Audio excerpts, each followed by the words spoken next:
Alors, bonjour tout le monde, bienvenue, bon appétit si vous êtes en train de manger. Je suis heureux d'être parmi vous aujourd'hui pour ce webinaire sur les questions de mobilité durable et sur la capacité routière. Ça fait vraiment plaisir de voir que ce sujet vous intéresse autant que nous. Vous êtes plus de 230 personnes à s'être inscrites. Je m'appelle Samuel, je suis directeur des affaires publiques et gouvernementales chez Vivre en Ville et je serai votre animateur. Donc, avant de commencer, quelques consignes d'usage. Vous disposez de deux outils pour communiquer. Je vois déjà des gens qui ont commencé à se présenter, c'est parfait. Donc, le clavardage qu'on utilisera pour vous partager des liens et que vous pouvez aussi utiliser pour interagir entre participants, notamment pour partager vos réactions aux propos que vous entendrez. J'insiste, gênez-vous pas, on vous encourage à échanger. Vous pouvez d'ailleurs utiliser le clavardage si jamais il y a des problèmes techniques. Il y a aussi une boîte de questions-réponses qu'on vous invite à utiliser pour poser vos questions, évidemment. Donc, nous ferons la sélection des questions et nous allons les transmettre à nos invités. Merci de poser le plus possible des questions simples et directes et on y répondra là, après les deux interventions de nos invités. Donc, la vidéo et le clavardage seront enregistrés et les présentations vous seront aussi envoyées là, à la suite du webinaire par courriel. Par ailleurs, moi, je voulais profiter de ce moment pour vous rappeler que Vivre en Ville tiendra les rendez-vous des collectivités viables dans moins de 2 mois. Donc, c'est le 22 juin à Montréal. Cette année, on s'intéressera à comment réussir simultanément les différentes transitions, donc transition énergétique, transition écologique, transition juste, transition économique aussi, dans nos collectivités. Donc, vous avez jusqu'au 15 mai pour profiter du tarif hâtif. Après, il sera toujours possible de s'inscrire, évidemment, mais ça vaut la peine de le faire à l'avance. Alors maintenant, entrons dans le vif du sujet. Comme vous le savez sans doute, Vivre en Ville travaille à rendre les milieux de vie plus durables, plus résilients pour toutes les populations.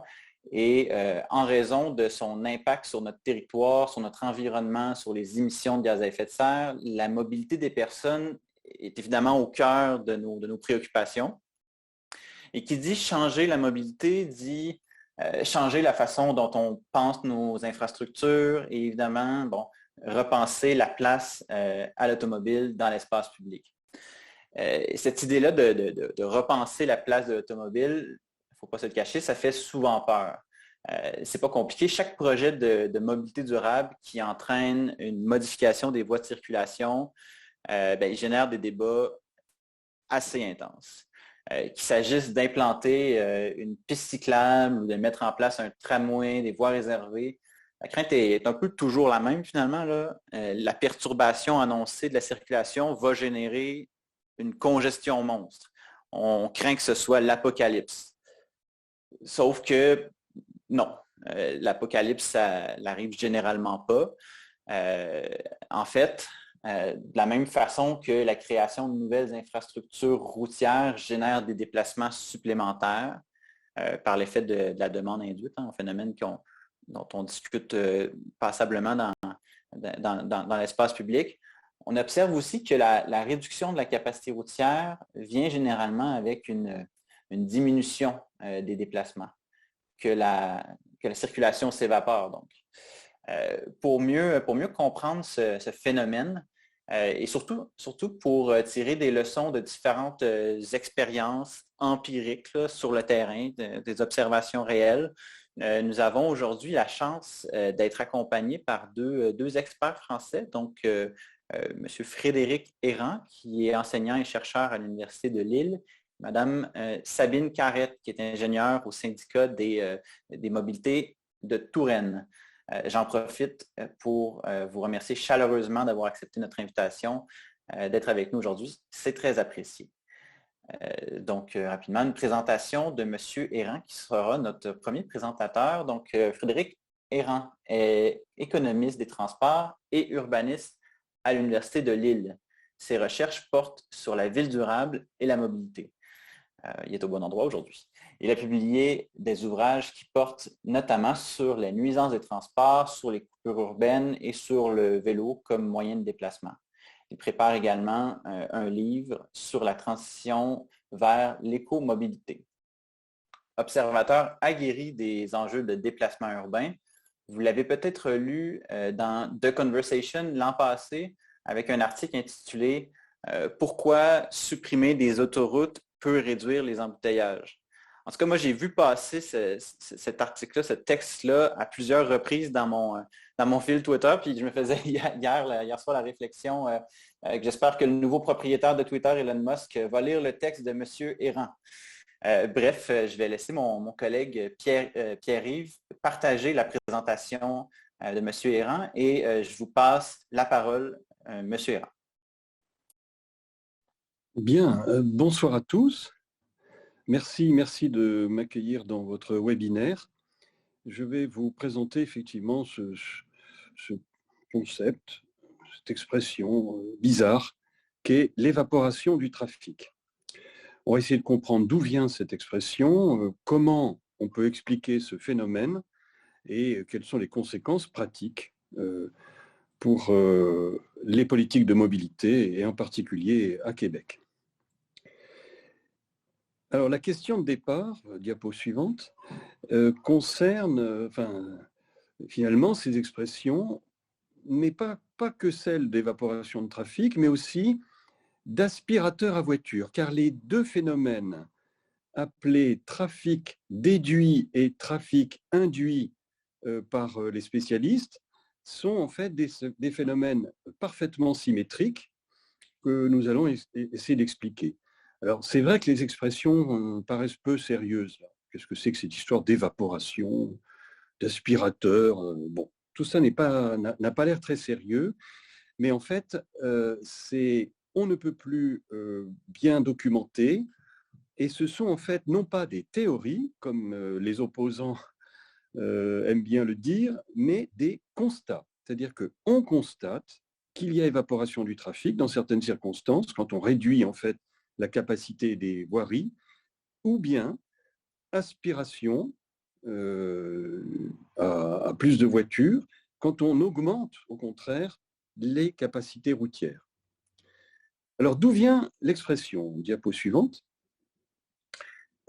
Il semble que ce soit Jane Jacobs, une journaliste devenue urbaniste, qui a écrit un livre resté célèbre au début des années 60 et qui explique que Robert Moses, qui était l'ingénieur chargé de l'adaptation de New York à l'automobile, avait en projet d'augmenter la capacité de traversée du parc Washington, qui se trouve au sud de Manhattan. Il y avait une avenue qui traversait de part en part ce parc, et évidemment les habitants trouvaient ça pas très agréable et avaient demandé à ce qu'on interrompe, qu'on supprime ce trafic de transit à travers le parc. Et Robert Moses avait dit, mais ok, puisque vous insistez, on va le faire, et vous allez voir, vous me supplierez à genoux de rétablir cette traversée, car ça va créer plein d'embouteillages dans le quartier. Alors, on ferme donc le transit et au contraire de ce que disait Moses, le trafic s'est évaporé. La congestion s'est réduite dans le quartier. Et d'où l'expression utilisée par Jane Jacobs, le trafic disappeared into thin air. Donc, avec cette expression, on a là cette métaphore que constitue l'évaporation du trafic. Alors, diapo suivante. Cela dit, pourquoi ce phénomène existe-t-il? En fait, nous avons, pour réguler le trafic dans les villes, des modèles extrêmement sophistiqués, qu'on appelle des modèles de simulation de trafic. C'est vraiment des petits bijoux de technologie. On peut visualiser sur des écrans, comme vous le voyez en bas, là, le trafic sur toutes les rues principales d'une ville. On peut gérer les carrefours à feu de façon à optimiser le flux de circulation. Bon, eh bien, ces modèles sont capables de faire trois choses. Enfin, essayent de faire trois choses. De simuler, quand on modifie la capacité du réseau, de simuler les reports. Ah là là, j'ai un petit problème. J'espère que ça va. De simuler, vous me voyez encore? Excusez-moi. On ne vous voit plus pour l'instant, mais il n'y a pas d'urgence. Prenez le temps de gérer votre Un petit instant. Je pense essayer. Ah, voilà, c'est beau, on vous a retrouvé. Merci. Donc, les modèles de simulation de trafic essayent de calculer les reports dans l'espace, c'est-à-dire que si on bloque une voirie, si par exemple on installe un tramway dans une rue, évidemment, ça réduit la capacité de cette rue et il y a des reports sur les rues avoisinantes. Donc, le modèle essaye de mesurer cela. Il essaye aussi de mesurer les reports dans le temps, c'est le fait que les gens s'efforcent de partir plus tôt ou partir plus tard pour éviter la congestion. Ou bien change carrément de mode de déplacement, se mettre, je sais pas moi, au vélo, prennent le tramway, tiens, pourquoi pas, s'il devient efficace, plus efficace que la voiture, il devrait être attractif. Or, malgré cette modélisation très sophistiquée, ces modèles s'avèrent incapables de prendre en compte certaines interactions, notamment ce qu'on appelle les interactions entre transport et urbanisme et comportement de mobilité. C'est-à-dire que, évidemment, si le trafic automobile est favorisé, les gens vont pas seulement utiliser plus la voiture, mais aller plus loin. Et ça va contribuer à de l'étalement urbain, enfin à modifier l'urbanisme. On va rentrer dans le détail de ce qui va se passer, essayer de comprendre, diapo suivante, ce qu'est concrètement le trafic induit et le trafic évaporé. Alors, pour bien montrer que c'est des notions parfaitement symétriques, je vous ai mis en brun le trafic induit et en vert le trafic évaporé. Vous voyez, c'est exactement le même raisonnement, mais inversé. Donc, allons-y doucement. Une nouvelle infrastructure routière ou son élargissement, ou bien, passons au trafic évaporé, la suppression d'une infrastructure routière ou sa réduction, peut augmenter la circulation ou bien peut diminuer la circulation au-delà des prévisions calculées par les modèles de trafic. Voilà exactement la définition du trafic induit, du trafic évaporé. Et cela, malgré le fait que les modèles de trafic tiennent compte de la distribution, de la redistribution du trafic dans l'espace, dans le temps et entre modes. Alors, concrètement, quelle importance ça a? Eh bien, le trafic induit, c'est en gros, très grossièrement, c'est des moyennes. Les moyennes cachent des disparités selon les cas. On a en gros plus 10% à court terme, mais encore plus à long terme, plus 20% à long terme en moyenne. Ou bien moins 10% à court terme, moins 20% à long terme en moyenne. Mais on peut avoir des évolutions bien supérieures selon les cas. Alors, on va voir des exemples. Mais avant cela, diapo suivante, comme ce trafic induit et ce trafic évaporé compliquent les choses, compliquent ce que nous disent les modèles, on va mettre un certain temps à en prendre conscience. Alors là, je vous montre comment les Anglais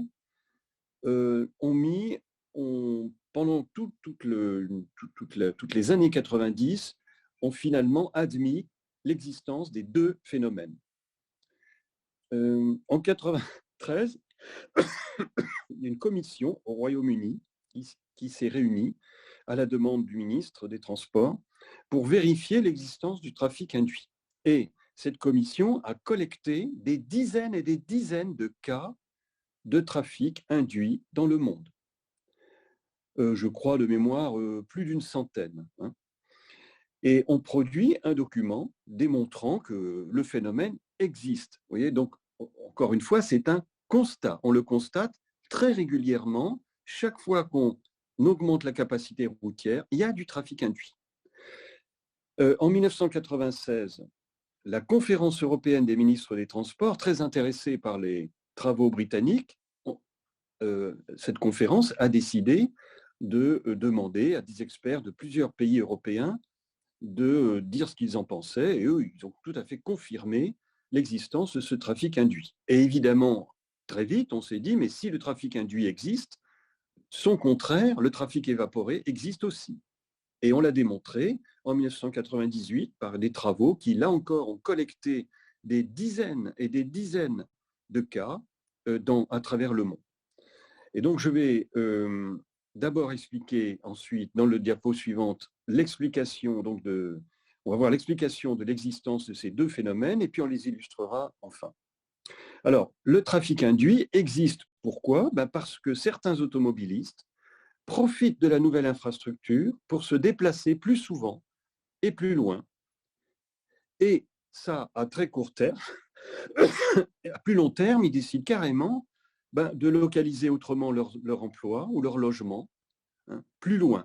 Quand ça roule mieux, pour le dire très simplement, quand ça roule mieux, on en profite pour vivre plus loin, pour travailler plus loin, pour faire ses courses plus loin, pour mettre ses enfants dans une école plus loin, etc.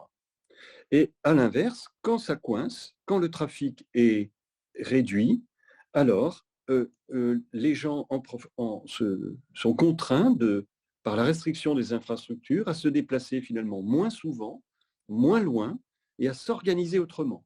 À aller, par exemple, à un supermarché plutôt qu'à un hypermarché plus loin. Finalement, à chercher un emploi plus près de chez eux, ou bien à déménager plus près de leur emploi, etc. Voilà, donc tout cela s'explique donc tout à fait bien, hein, c'est pas mystérieux, hein, c'est pas, même si les termes sont bizarres, c'est pas mystérieux, ça s'explique très bien. Il y a des modèles qu'on appelle l'UTI, pour Land Use Transport Integration, qui sont tout à fait capables de calculer ce trafic induit et ce trafic évaporé. Mais ce sont des modèles tellement complexes qui sont très peu utilisés finalement.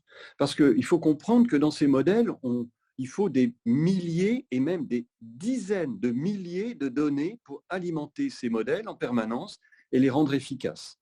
Et c'est donc un tel travail, hein, malgré la puissance de l'informatique, c'est un tel travail de nourrir ces modèles en données qu'on n'arrive pas à utiliser des modèles très sophistiqués pour calculer tout ça. Mais on l'a fait parfois et on retrouve les résultats empiriques. Voilà. Alors, passons maintenant à deux exemples. Diapo suivante. Un exemple de trafic évaporé, la fermeture du pont Mathilde à Rouen. Rouen, c'est une ville qui est à 200 km à l'ouest de Paris. Et il se trouve que cette ville est traversée par un fleuve qui s'appelle la Seine et la ville n'a que 6 ponts. Comme vous le voyez, il n'y a que 6 ponts. Et le plus important a été brutalement interrompu par un incendie. Donc, diapo suivante. Voilà, le 29 octobre 2012, un camion-citerne rate la sortie du pont, il s'enflamme.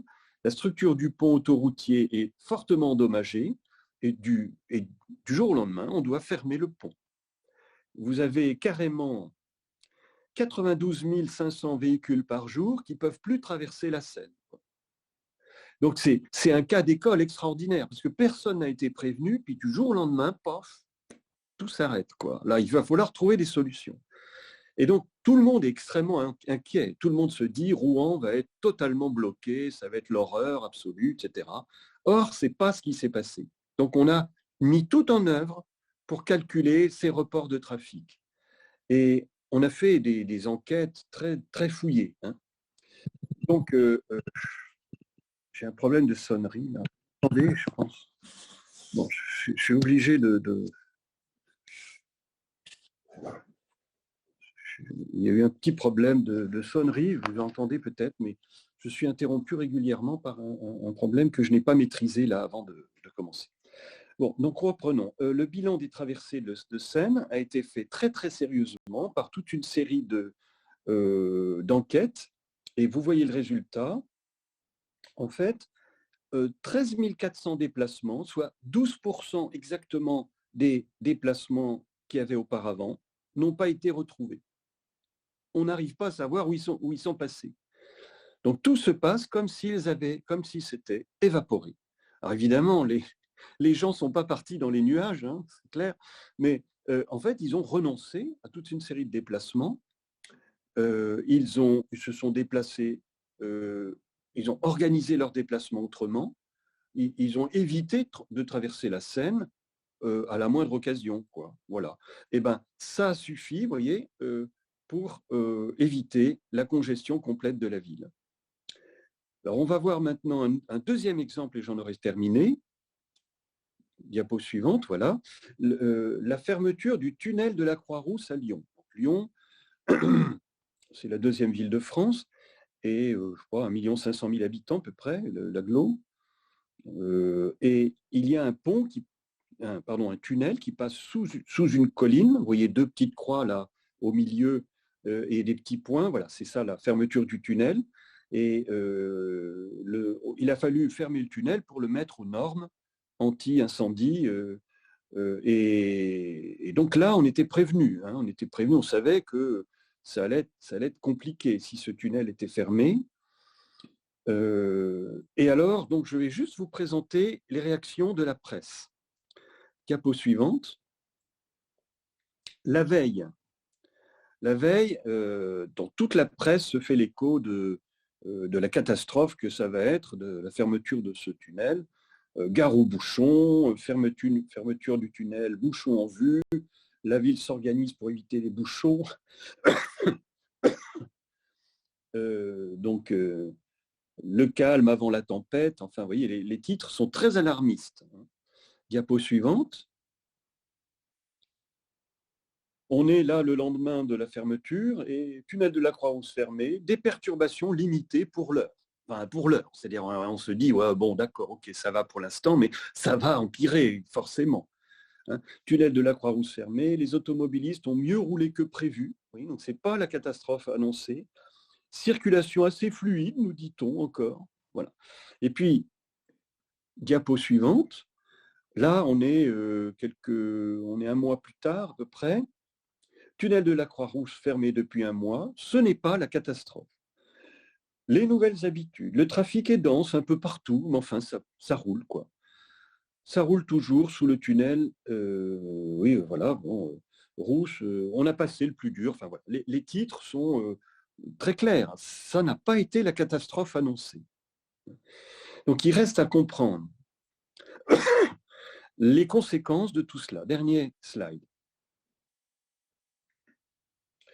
En fait, ce qui se passe, c'est que contrairement à ce que nous disent les modèles de trafic, qui ne sont pas faux, mais qui sont, ces modèles de simulation de trafic ne sont pas faux, sûrement pas, mais ils sont incapables de tout mesurer. Un modèle, c'est une simplification du réel, c'est une représentation, ce n'est pas la réalité. Un modèle, il essaye de se rapprocher de la réalité, mais ce n'est pas la réalité.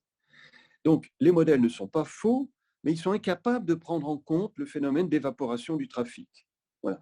Et donc, comme on sait que ce phénomène existe parce qu'il est extrêmement bien documenté par quantité d'exemples, dont 2 qu'on vient de voir là, hein, le fait est qu'il existe bien plus d'élasticité, c'est le terme technique que nous utilisons, nous économistes des transports, plus d'élasticité dans l'évolution de la circulation automobile que ne l'affirment les modèles de trafic. Ça veut dire en clair que les automobilistes sont capables de s'adapter mieux que l'on croit. Voilà. Alors, dans le premier cas, à cause du trafic induit, eh ben, les nouvelles capacités routières sont vite saturées et les embouteillages reviennent. Voilà ce que ça veut dire. Le trafic induit veut dire que même si on croit qu'on peut traiter les bouchons en augmentant les capacités routières, ce n'est pas exact. C'est au contraire, ça crée au contraire un appel d'air, une aspiration à plus de voitures. Et donc, les nouvelles capacités routières sont inévitablement, au bout d'un moment, saturées à nouveau. En clair, on est dans une fuite en avant. Le trafic induit nous dit qu'on est dans une fuite en avant, que accroître encore et toujours les capacités routières ne résout jamais rien à long terme. À court terme, oui, on circule mieux. À long terme, non. Autrement dit, il ne suffit pas de quelques investissements routiers pour réduire les bouchons, contrairement à ce que l'on croit. Et contrairement à ce que disent souvent les politiques, qui veulent faire croire cela, ce n'est pas vrai, hélas. Et maintenant, en ce qui concerne le trafic évaporé, c'est l'exact raisonnement contraire.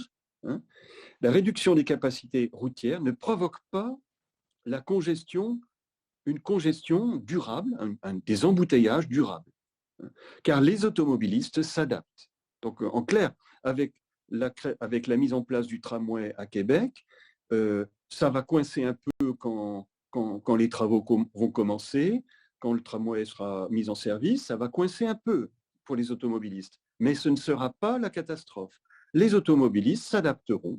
Et puis, certains d'entre eux, pas tous, ceux qui le peuvent, prendront le tramway, bien entendu. C'est fait pour ça, pour remplacer les voitures. Hein.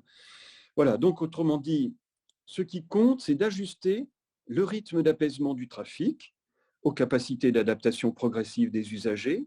Et c'est pour ça que les travaux sont phasés, qui vont se faire en plusieurs phases pour que ce ne soit pas complètement congestionné d'un coup, mais pour que les gens s'adaptent peu à peu aux nouvelles contraintes de circulation. Voilà, je crois que j'ai tout dit et je vous remercie de m'avoir écouté. Alors, merci beaucoup, M. Errand, pour ce tour d'horizon. Ça fait du bien de prendre un peu de perspective, je dirais. Déjà, on voit dans le clavardage des gens qui font des parallèles, effectivement, là, avec la situation à Québec et je dirais plus largement aussi au Québec. Donc, on comprend maintenant assez bien que quand, j'essaie de remettre ça dans mes mots, probablement reprenant beaucoup les vôtres, là, mais quand la circulation est perturbée, les personnes s'adaptent de différentes façons et pas uniquement en changeant leur itinéraire. Il n'y a pas juste ça comme façon de s'adapter à une modification à la circulation. Alors maintenant, on va s'intéresser plus spécifiquement à ce qui se produit là, quand on modifie la capacité routière en lien direct avec la mise en place de nouvelles infrastructures de transport en commun. Donc vous l'aviez évoqué, M. Errand, mais là, on va aller dans des cas beaucoup plus spécifiques là-dessus. Donc, en l'occurrence, que se passe-t-il lorsqu'une agglomération se dote d'un tramway, par exemple, en réaménageant pour cela certains axes majeurs de circulation automobile?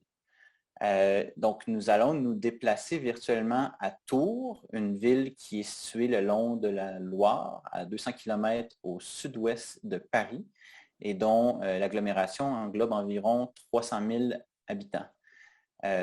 Si vous avez déjà vu des présentations du projet de Tramway de Québec qui est encore en consultation, là, le projet de Tramway de Québec est encore en consultation ces jours-ci, vous retrouverez peut-être certaines similitudes, notamment parce que c'est un exemple que la Ville de Québec a beaucoup repris, déjà utilisé là, pour illustrer le matériel roulant en particulier pour l'insertion urbaine.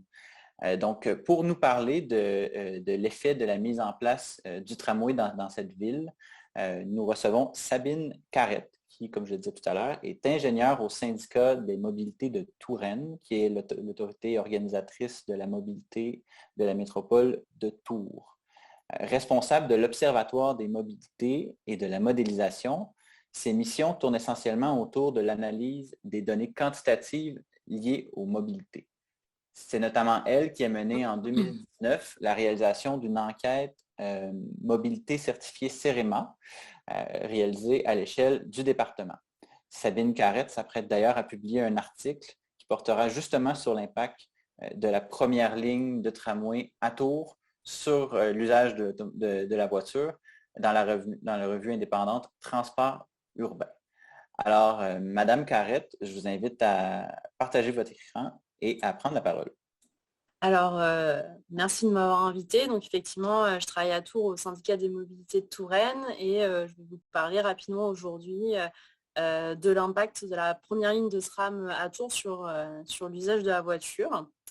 Donc, pour recontextualiser rapidement, on est sur un territoire qui rassemble 25 communes, comme vous le disiez, le long de la Loire, puisqu'on est situé dans le département d'Indre-et-Loire. Ce territoire rassemble un peu plus de 300 000 habitants et on est vraiment au cœur d'une aire d'attraction qui couvre à peu près l'ensemble l'ensemble du département. Donc on est sur un territoire qui est assez polarisé sur la et les villes-centres, notamment Tours. Là, vous pouvez voir où on a la ligne de tramway qui est figurée en rouge. Donc cette première ligne est seule pour l'instant ligne de tramway, a été inaugurée en 2013. Donc ça fait aujourd'hui 8 ans qu'elle est en service. Et cela nous permet quand même de faire un certain nombre d'analyses a posteriori en ayant le recul nécessaire. Quelques éléments de caractéristiques de la ligne de tramway. On est sur une ligne qui fait environ 15 km selon un axe globalement nord-sud qui traverse les 2 fleuves principaux du territoire, à savoir la Loire au nord et le Cher au sud. Il y a 29 stations avec une distance d'interstation un petit peu supérieure à 500 mètres, qui est dans la moyenne nationale. Au niveau de la plateforme en elle-même, pour plus de la moitié, c'est une plateforme dite engazonnée, qui est donc non circulée par les véhicules. On a également 16% de la plateforme qui est cette fois en site mixte, c'est-à-dire soit en site mixte avec les voitures, soit en site mixte avec les bus. Et on a également 2 km d'APS, c'est-à-dire d'alimentation par le sol. Tout le reste de la ligne est alimenté par ligne aérienne de contact, mais au niveau de la partie la plus historique de la ligne, on a 2 km d'alimentation par le sol qui permet vraiment de diminuer l'impact paysager. Au niveau de ce projet de première ligne de tram, on peut dire que globalement, si on analyse l'implantation de la plateforme, le projet a été facilité par la présence sur plusieurs grands axes de sites bus, de sites propres bus, ce qui a permis en fait d'intégrer la plateforme tramway sans avoir forcément besoin de venir impacter sur les capacités de circulation des voitures. Donc on a au final assez peu de réduction de capacité automobile, mais il y en a tout de même que je vais vous détailler. Par contre, il y a un grand nombre, on peut dire environ 1000 places de stationnement qui ont été supprimées tout le long du linéaire, c'est-à-dire une réduction assez forte des espaces de stationnement dévolus à la voiture, qui ont été en partie compensés par la création de P+R, c'est-à-dire de parking relais plutôt en périphérie. Mais une place qui a été globalement plutôt prise sur le stationnement automobile que sur la circulation automobile. Donc je vais vous donner quelques exemples d'aménagement. Tout d'abord, un premier exemple sur une implantation sur site propre bus. Donc ici, on se situe sur l'avenue Gramont à Tours, donc c'est un axe nord-sud. Alors c'est souvent des exemples sur l'axe nord-sud un peu central. Ici, on est sur un axe qui était déjà équipé de sites propre bus, comme on peut le voir. Il y avait tout de même 6 voies dévolues aux voitures, donc 2 voies de circulation et 1 voie de stationnement de chaque côté, qui encadrait donc ce site propre bus. Et le site a été réaménagé avec un site mixte tramway-bus, c'est-à-dire que la plateforme tram accueille aussi les bus, mais beaucoup moins qu'il y avait avant le projet tram. Il y a seulement 2 lignes qui circulent, même s'il y a une des 2 lignes qui est notre ligne dite tempo, donc à haut niveau de service. Si on regarde au niveau de la circulation automobile, on avait un trafic assez important qui s'approchait des 20 000 véhicules jour sur cet axe, qui ont fait quand même un axe fortement fréquenté à l'échelle de notre agglomération. Les prévisions DUP, donc déclaration de masse préalable, tablaient sur un trafic autour de 16 000 véhicules. Donc là, comme disait M. Errand, c'est typiquement un chiffre qui a été obtenu à partir d'un modèle, puisqu'on en a un modèle multimodal. Donc une réduction assez limitée du trafic qui allait de pair avec le fait qu'il y avait pas de modification de capacité, c'est-à-dire que sont restituées de la même manière 2 voies de circulation et 1 voie de stationnement de chaque côté de la plateforme tram. Par contre, ce qu'il ne faut pas oublier, c'est que même si sur l'axe, il n'y a pas eu de diminution des capacités routières, l'axe est encadré par des carrefours et les capacités de carrefour ont forcément été diminuées de par le passage de la ligne de tram. Mais ce qu'on voit, c'est qu'après projet, et pas juste après, c'est-à-dire qu'on attend que la situation se stabilise et trouve un certain point d'équilibre. En 2017, on est quand même 4 ans après la mise en service, on a un trafic qui se situe autour de 10 000 véhicules jour. Donc en fait, on a divisé par 2 la circulation automobile sur cet axe, sans avoir réalisé de réduction de capacité routière particulièrement marquée. Donc ici, je vous me présente en plus grand. Donc voilà, on était sur un axe très routier, hein, qui garde cette dominante routière aujourd'hui. Mais on peut voir quand même que les espaces, notamment où il y a les arbres, donc de circulation un peu piétonne, etc., ont été agrandis, en fait, tout simplement par le passage longitudinal du stationnement. Donc quand je disais qu'il n'y a pas eu de réduction de capacité de stationnement, il y en a eu quand même un petit peu, puisque on peut garer moins de voitures en longitudinal qu'en épi, comme c'était le cas. Mais globalement, on a quand même la même répartition de l'espace. Pas de gros changements. Et malgré tout, on voit une diminution très forte du trafic. Un autre exemple, où cette fois, on est sur, donc encore une fois, sur un site propre bus préexistant et une voie de circulation voiture de chaque côté. Donc ici, on est sur le pont Wilson. Donc c'est vraiment un pont très emblématique de la ville de Tours. Donc qui dit pont dit concentration du trafic pour pouvoir traverser la Loire. On n'a pas énormément de ponts qui nous permettent de traverser la Loire. Cette fois, le projet était un peu plus ambitieux sur cet axe. Il était mis à sens unique. Donc, une voie anciennement de circulation de voitures dévolue uniquement à un espace modes actifs, donc pour les piétons et les cyclistes, parce que en fait, avant projet, sur le pont, les trottoirs sont très peu larges et c'est la même chose pour les bandes cyclables, donc une traversée pas très agréable pour les modes actifs. Donc, une volonté de rendre un petit peu l'espace à ces modes actifs en gardant une seule voie de circulation sur les deux, donc c'est-à-dire une mise en sens unique, tout simplement, du pont. Donc ce qu'on peut voir, c'est qu'on était sur un axe à peu près du même ordre qui est dans le prolongement d'ailleurs de l'avenue Gramont, 18 000 véhicules jour. Cette fois, les prévisions d'IUP basées sur le modèle annonçaient un trafic de l'ordre de 12 000 véhicules jour, puisqu'on a quand même une réduction quasiment par deux, tout simplement de la capacité routière. Et on voit qu'en 2017, il y a moins de 5 000 véhicules qui circulent sur ce pont. Et même pour poursuivre l'histoire, parce que les axes continuent d'évoluer même après un projet, en 2020, suite à la crise sanitaire et à la mise en place en France, mais un peu partout, d'aménagements cyclables, la dernière voie qui était dévolue aux voitures a été fermée aux voitures pour être donnée uniquement pour les vélos. Ce qui permet en fait de donner le trottoir uniquement pour les piétons et ce qui permet de séparer les flux. Et aujourd'hui, on a à peu près 2000 vélos qui empruntent ce pont chaque jour. Donc on n'est pas si éloigné du nombre de voitures qui l'empruntaient avant que la voie soit fermée. Donc pour voir un peu la situation, donc avant projet tram, on voit bien les deux sites propres bus.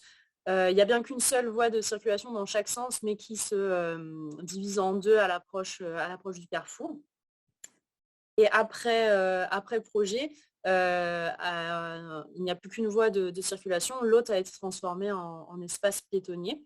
Et aujourd'hui, donc ça a été un petit peu mieux aménagé. Là, c'était vraiment, dès que ça a été aménagé, la voie voiture a été totalement libérée et utilisée uniquement par les vélos. Troisième exemple où cette fois, le projet a réduit plus fortement la place de la voiture. On est sur un axe qui n'est pas très long, de 200 mètres environ, mais qui emmène directement sur la gare de Tours que l'on peut apercevoir au fond. Sur cet axe, il y avait tout l'espace quasiment été dévolu à la voiture avec deux voies de circulation, deux voies de stationnement. Et l'ensemble du stationnement a été supprimé. Et une seule voie de circulation a été conservée dans un seul sens et principalement pour des contraintes de desserte de parking souterrain qui était nécessaire de conserver. On a même la plateforme qui est ponctuellement circulée par les voitures au niveau du rayon de courbure. Donc ici, j'ai pas réussi à retrouver les chiffres avant-après, mais on voit très facilement, en tout cas, que l'espace dévolu à la voiture a été fortement contraint. Pour voir en plus grand, voilà, on était sur un axe où les trottoirs n'étaient pas très larges, très peu de place laissée aux modes actifs. Et aujourd'hui, voici à quoi ressemble l'axe. Donc ici, on peut voir que les voitures roulent ponctuellement juste le temps de la courbe sur les voies du tram. On a un petit site partagé très ponctuel. Et enfin, dernier exemple, cette fois de suppression totale de la place de la voiture. Ici, on est rue Nationale. Donc, entre le pont Husson que je vous ai présenté et l'avenue Gramont que je vous ai également présenté, vraiment un axe dans le sud historique, très commerçant, avec initialement 2 voies de circulation, 2 voies de stationnement et un site propre bus. Initialement, la DUP prévoyait de maintenir de la circulation. Donc on était sur un axe qui n'était pas très fréquenté. Avant le projet, il y avait environ 6000 véhicules le jour qui circulaient. Les prévisions montraient un peu moins de 5000 véhicules le jour avec quand même le stationnement qui était fortement contraint. Et finalement, il a été décidé de supprimer purement et simplement la circulation dans un souci de cohérence avec la partie sud de la rue Nationale et une volonté un peu plus ambitieuse en faveur des modes actifs. On est vraiment sur une voie qui est, comme vous pouvez le voir, avec beaucoup de magasins très commerçantes. Et là, on voit que la physionomie de l'axe a été complètement changée. Donc là, c'était avant. On est vraiment au milieu d'un boulevard routier avec des trottoirs qui étaient déjà, on peut dire, un peu larges, mais quand même pas très confortables. Et aujourd'hui, on est sur un plateau piéton. Et les vélos ont le droit de circuler à l'allure du pas avec uniquement le tramway. Il n'y a même pas de bus qui circule. On n'est pas sur un site mixte, mais vraiment un espace uniquement tramway. Donc là, c'est l'exemple le plus fort sur notre projet tram de suppression de l'espace dévolu à la voiture. Quelles sont les conséquences de tous ces aménagements? C'est la question que l'on s'est posée. Alors globalement, on a vu effectivement des changements dans les pratiques de mobilité. Donc comme le disait Samuel, on a la chance d'avoir eu une enquête avant projet et après projet qui s'appelle, donc ça s'appelait une enquête ménage déplacement, aujourd'hui ça s'appelle une enquête certifiée CEREMA. Ce qu'il faut retenir, c'est que c'est des enquêtes qui utilisent une méthodologie nationale qui est vérifiée par le CEREMA. Donc ça permet de se comparer dans le temps, de se comparer entre agglomérations également. Et ces 2 enquêtes, donc une en 2008 et une en 2019, nous permettent vraiment de faire un état avant-après du projet tramway. Et si on regarde les parts modales, qui est un indicateur qui est très souvent regardé, les parts modales, tout le monde ne connaît peut-être pas, c'est ce qui permet de répartir sur l'ensemble des déplacements réalisés par les habitants, quel est le pourcentage qui sont faits en marche à pied, quel est le pourcentage fait en voiture, etc. Et on voit sur le graphique du bas les évolutions de ces parts modales entre 2008 et 2019. On voit les 2 modes qui ont le plus évolué, c'est bien sûr les transports collectifs urbains. Eh bien oui, il y a eu une ligne de tramway entre-temps. Donc presque 3 points pris sur les transports en commun urbain. C'est vraiment beaucoup comme évolution. Et surtout, on voit la voiture qui a diminué de plus de 4 points. Donc sur 4 déplacements sur 100 qui ont changé de mode en réalité. Donc c'est vraiment cohérent avec ce qui avait été anticipé et surtout par rapport à la direction qui est donnée par le PDU. Donc le PDU, c'est le plan de déplacement urbain, qui donnait comme direction justement une diminution de la part modale voiture au profit, si possible, des transports collectifs. Cette analyse que l'on a menée en fait sur l'ensemble du territoire, la question s'est posée de savoir est-ce que les évolutions sont lissées sur tout le territoire ou est-ce qu'on a des évolutions qui vont être différenciées selon que les habitants sont plutôt proches de la ligne de tramway ou plutôt éloignés. On a choisi de travailler sur le corridor du tramway. Donc le corridor du tramway, en général, c'est la zone qui s'étend de 500 mètres de part et d'autre de la ligne. Ici, comme notre étude, elle est basée sur des secteurs, on a utilisé en fait tous les secteurs qui sont chevauchés par la ligne de tramway pour créer une zone qu'on a appelée corridor tramway, que l'on a comparé avec l'autre zone, on va dire hors corridor tramway, pour regarder si les évolutions, elles sont différentes entre ces 2 secteurs. Déjà, on a commencé par regarder au niveau de la motorisation. Donc, la motorisation, c'est l'équipement des ménages en véhicules particuliers. On voit que la motorisation à l'échelle de tout le territoire, elle a évolué effectivement entre 2008 et 2019. On a toujours la même part de ménages équipés d'un seul véhicule, 50%. La moitié des ménages possèdent un véhicule. Mais par contre, on voit que les ménages qui ne sont pas motorisés, donc avec 0 véhicule, cette part, elle a augmenté entre 2008 et 2019. Et que par contre, la part des ménages multimotorisés, c'est-à-dire avec 2 véhicules ou plus, elle a diminué.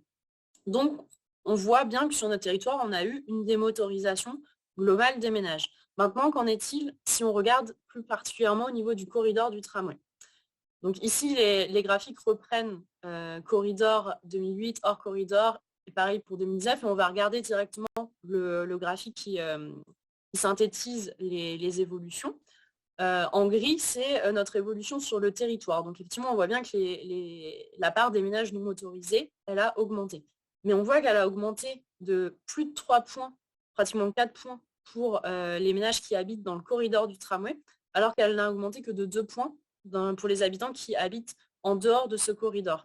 Donc en fait, on a vraiment un phénomène de démotorisation qui a été 2 fois plus marqué, finalement, pour les habitants à proximité de la ligne que ceux qui ne sont pas à proximité de la ligne. Ça, c'est vraiment une des choses qu'on a pu observer en faisant cette analyse. Pourquoi est-ce qu'on regarde en premier lieu la motorisation? Tout simplement parce qu'en fait, il y a un lien vraiment évident qui est connu mais qu'on peut facilement mettre en valeur, un lien évident entre possession et usage de la voiture. C'est-à-dire qu'un ménage qui possède une voiture va avoir plus tendance à se déplacer en voiture, tout simplement qu'un ménage qui n'en possède pas ou qui possède peu de voitures. Ici, la première carte, on pourrait croire que c'est presque la même carte avec des couleurs un petit peu différentes. En réalité, c'est vraiment 2 cartes différentes, mais qui montrent bien le lien qui existe. C'est-à-dire que la première carte, on a le taux de motorisation pour les ménages selon les secteurs. Donc on voit que plus on est proche du centre-ville, plus on est sur des taux de motorisation qui sont faibles. Plus on s'éloigne, plus les taux de motorisation sont forts. Et effectivement, on a une forte disparité de ce taux de motorisation. Sur les secteurs centraux, on a 0,63 véhicules par ménage, alors que sur des secteurs plus périurbains, on s'approche des 2 véhicules par ménage. Donc c'est pour ça que c'est intéressant de regarder un chiffre global sur un territoire et son évolution, mais c'est aussi important de regarder sa disparité au niveau des différents secteurs. Et de la même manière, sur la carte en bas, on a la part modale voiture, c'est-à-dire pour quelle part de déplacement la voiture est utilisée. Comme on a vu tout à l'heure, c'est 53% sur le territoire. En 2008, c'était près de 58%. Donc ça a bien diminué à l'échelle du territoire. Mais au sein même du territoire, il y a d'énormes disparités. Si on est en centre-ville, la part modale de la voiture, elle est inférieure à 20%. Si on est sur les secteurs les plus excentrés du territoire, plus de 80% des déplacements sont réalisés en voiture. Donc finalement, avoir une baisse de la motorisation, comme on a pu le voir, qui est particulièrement marquée dans le corridor du tramway, c'est annonciateur, et c'est ce qu'on va voir dans la diapo suivante, c'est annonciateur aussi d'une diminution de l'usage, ça précède la diminution de l'usage de la voiture. Donc ça, on l'a déjà vu tout à l'heure, c'est effectivement les parts modèles de la voiture qui ont diminué entre 2008 et 2019. Et de la même manière, si on regarde le graphique qui retrace ces évolutions différenciées entre le corridor du tram et en dehors du corridor du tram, si on regarde au niveau des transports en commun urbains, on a une diminution qui s'approche une augmentation qui s'approche des 5 points de part modale pour les habitants du corridor, alors qu'on est autour de 2 points pour les habitants en dehors du corridor. Donc là, on a une progression de la part modale TC 2 fois plus forte dans le corridor. De la même manière, pour la voiture, on voit qu'on a un rapport quasiment du simple au double entre la diminution en dehors du corridor et celle à l'intérieur du corridor du tram. Donc c'est des analyses qui sont très chiffrées, c'est très quantitatif, mais au moins c'est plutôt objectivable, on va dire. Et ce que l'on peut en conclure, c'est que on a eu une évolution positive sur notre territoire, particulièrement différenciée entre les habitants à proximité du tramway et ceux qui sont plus éloignés. La démotorisation est 2 fois plus forte, le phénomène de démotorisation est 2 fois plus fort dans le corridor du tram qu'en dehors. Et il s'accompagne d'une diminution de l'usage de la voiture qui est lui aussi 2 fois plus forte dans le corridor qu'en dehors. Donc aujourd'hui, la question des mobilités en France, dans le monde entier, elle est plus que jamais au cœur d'enjeux écologiques et économiques. Et l'analyse, elle confirme vraiment l'impact important de la ligne de tram sur notre territoire. J'ai fini. J'espère que j'ai tenu le temps. C'était parfait et je me promets de réécouter votre présentation pour me référer notamment aux données super intéressantes. Ça faisait beaucoup de chiffres, mais le PDF sera fourni, ce sera plus simple de regarder ça à tête reposée, je pense. C'est très apprécié. Donc, merci pour ce partage d'expérience. il nous reste à peu près une dizaine de minutes pour les questions. Je vous invite, Mme Carrette et M. Héran, peut-être à prendre des notes. Je vais essayer de vous en poser plus d'une à la fois pour essayer d'en passer le plus possible. J'en dis deux ou trois là. Caroline Vien qui se demandait, avez-vous documenté les impacts de la mise en place du tramway chez les commerçants, par exemple l'achalandage pour le chiffre d'affaires? Il y a Johan Anselmetti qui nous demande, est-ce qu'on observe le même mécanisme de déplacement induit ou évaporé pour la circulation des cyclistes lorsque l'on crée ou supprime des infrastructures cyclables? Est-ce qu'on a des références à ce sujet-là? Et une troisième là, qui est dans un sujet bien différent, Audrey-Anne Després qui se demande comment est-ce que le télétravail, sujet qui nous préoccupe beaucoup, dans les 2 dernières années a influencé la façon de modéliser la circulation? Est-ce que l'évaporation de la circulation a encore lieu ou bien est-ce que ça en génère davantage finalement? Donc, on commencerait peut-être par ces 3 questions-là. Si vous êtes en mesure de nous fournir des réponses rapides, ça serait bien apprécié. Merci beaucoup. Pour la première question sur les commerces, c'est vrai que c'est une donnée très intéressante, je pense, à analyser. Nous, de notre côté, on ne l'a pas encore fait. Il faut encore qu'on prenne le temps de rassembler les données, des chiffres d'affaires, etc. Tout ce que je peux vous donner, c'est uniquement une observation sur l'axe, par exemple, central de la rue nationale. Il n'y a pas de loco vide, il y a beaucoup de monde qui circule. Donc, a priori, ça n'a pas été en tout cas néfaste pour l'activité des commerçants, comme c'est souvent ce qui est craint quand on a une diminution de la capacité routière. Et pour la seconde question, par rapport à des analyses un peu similaires sur les vélos, on manque encore de données sur le sujet. On met en place un schéma cyclable actuellement sur le territoire de la métropole. On va essayer de rentrer dans une démarche d'évaluation un peu plus quantitative avec des comptages avant projet, après projet, et ça nous permettra de faire ce type d'analyse. Mais actuellement, on n'a pas encore assez de données pour pouvoir le faire. Moi, je peux répondre pour le vélo. En fait, ce que j'ai dit pour le trafic induit et le trafic évaporé est vrai pour tous les modes, en réalité. Et bien sûr, si on fait des aménagements cyclables, ça va générer un trafic induit de cyclistes. C'est-à-dire que on peut modéliser les déplacements à vélo. On le fait rarement parce que c'est compliqué, puis qu'on n'a pas encore en France des flux suffisamment importants pour que ce soit faisable et intéressant. Mais il n'y a aucun doute que quand on fait des aménagements cyclables continus émaillés, c'est-à-dire un vrai réseau, on découvre avec étonnement qu'il y a plus de cyclistes qu'on imaginait au départ, quoi. Quant au télétravail, eh bien, c'est une illustration. Enfin, il faut comprendre que le télétravail n'est pas la bonne affaire que l'on croit. Pourquoi ? Parce que les gens en profitent pour vivre et travailler plus loin. Si vous n'allez au travail plus que 2 fois ou 3 fois par semaine, eh bien, vous dites, ça vaut le coup que j'habite plus loin de mon travail, dans un lieu sympa, à la campagne, près des lacs. Vous avez beaucoup de lacs, je crois, au Québec. Une cabane au Canada, c'est quand même plus sympa que vivre en pleine ville. Voilà, donc ces choix-là entraînent le fait que le télétravail, finalement, est neutre sur les distances parcourues, hélas. Donc, à court terme, c'est vrai que c'est efficace, mais à long terme, on en profite pour vivre, travailler plus loin. Exactement comme je l'ai dit pour le trafic induit à long terme, c'est la même chose. Et si je peux me permettre un complément d'information, on le mettra dans le chat.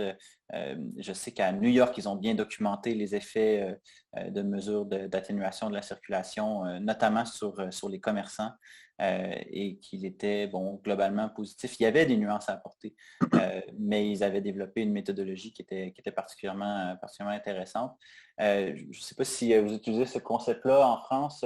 nous, on a lu sur le télésprawl, donc téléétalement, qui décrirait justement ce fait d'aller habiter plus loin parce que le télétravail le permet. Je ne sais pas si c'est dans le vocabulaire par chez vous, là, téléétalement.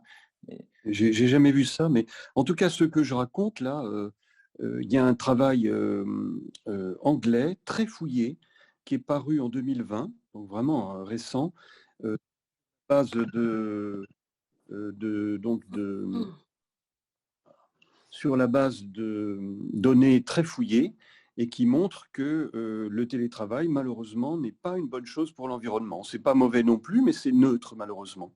Voilà, on croit détenir là une bonne solution, mais en réalité, les gens en profitent pour habiter, vivre, travailler, se détendre plus loin, et finalement, le bilan est neutre. Très bien. Il y avait une question assez spécifique, peut-être que vous pourriez nous en dire plus, sur les impacts spécifiques sur les personnes qui résident en banlieue. Comment c'est vécu? Est-ce que il y a une insatisfaction à cet égard-là? Est-ce que c'est un public cible qui est différent finalement de ceux qui habitent dans les quartiers plus centraux, mieux desservis en infrastructure de mobilité durable? C'est-à-dire qu'il y a une dépendance automobile qui est bien plus grande en périphérie qu'au centre. Hein. Et ça, c'est sûr que les habitants les moins enclins au développement des transports publics, bien sûr, ce sont ceux qui dépendent le plus de la voiture, qui n'ont pas de solution de transport public dans les quartiers lointains où ils habitent.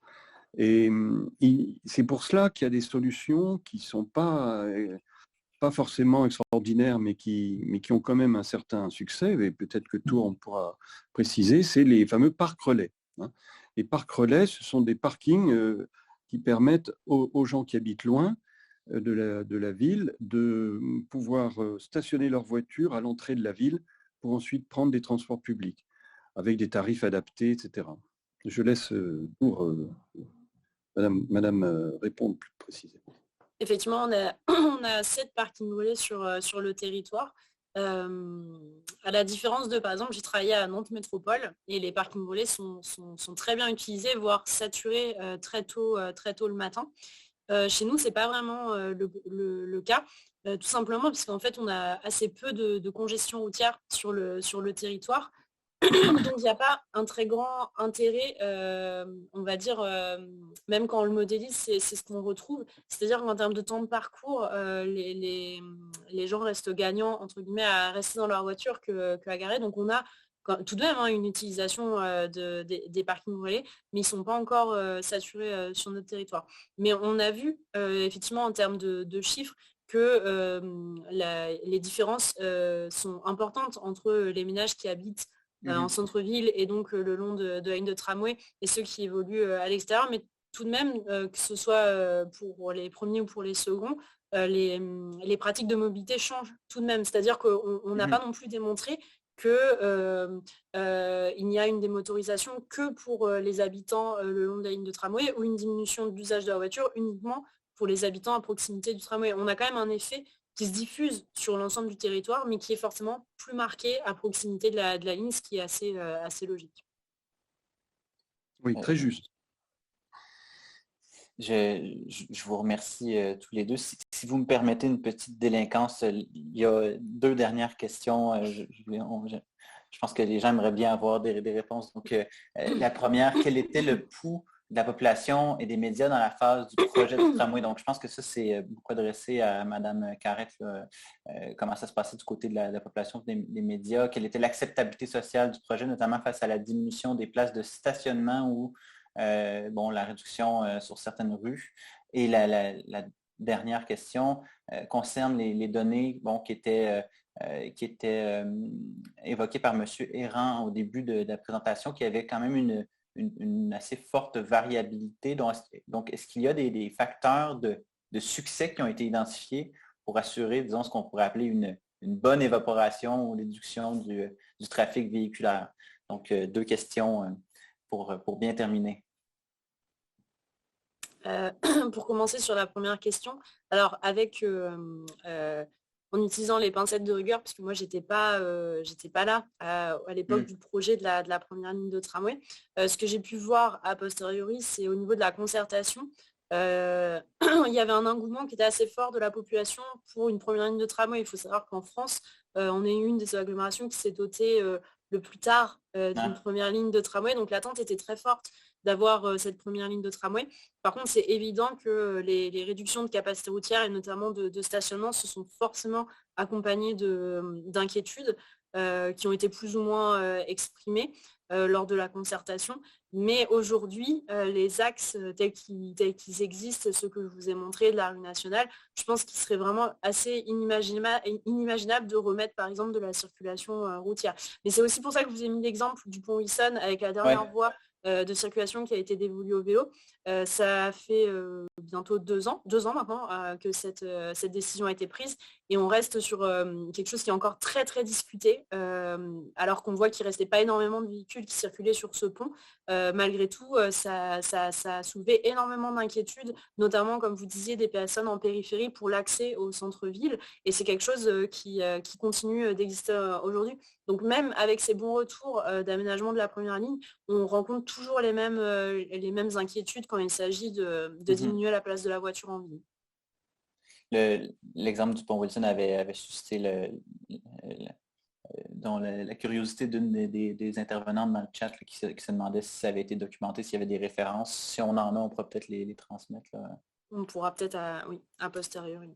Très bien. Et monsieur Errand, sur les conditions de succès, disons, d'une bonne évaporation? Eh bien, pour qu'il y ait une bonne évaporation, il faut qu'il y ait des alternatives. Et précisément, le tramway en est une excellente. C'est vraiment un mode de déplacement, s'il a la priorité au carrefour en particulier, est vraiment très fiable,